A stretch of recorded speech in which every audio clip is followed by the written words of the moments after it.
হঠাৎ করে বিধ্বস্ত লোকে ছন্নছাড়া অবস্থায় পাবলিক প্লেসে বসে আছেন বাংলাদেশের ক্ষমতাচ্যুত প্রধানমন্ত্রী শেখ হাসিনা পুত্র সজীব ওয়াজেদ জয়।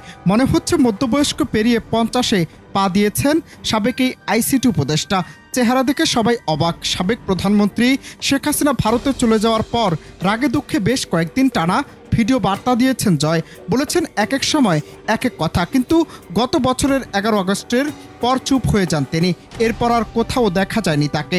সোশ্যাল মিডিয়ায় ভাইরাল হয়েছে তার একটি ছবি, কিন্তু একই অবস্থা নেটিজেনরা বলছেন নানান কথা।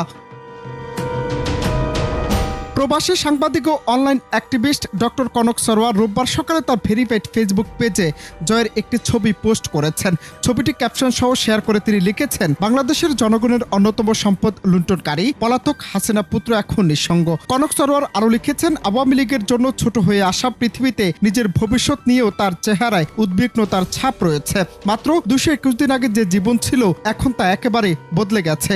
গত 7 মাসে তার বয়স যেন এক ধাক্কায় 7 বছর বেড়ে গেছে। ছবিটি ওয়াশিংটন ডিসির ভার্জিনিয়ার ডালা শপিং সেন্টারের ভেতর বিকেলে তোলা বলে জানানো হয়। জয় সর্বশেষ তার প্রেমিকার সঙ্গে যুক্তরাষ্ট্রের ওয়াশিংটন ডিসিতে দেখা দিয়েছিলেন। বহুদিন পর তাকে আবারও পাবলিক প্লেসে দেখা গেল। এবার তাকে দেখা গেছে আমেরিকার ভার্জিনিয়ার একটি শপিং মলে। অনন্ত হাসান মাসুদ, বাংলা টিভি।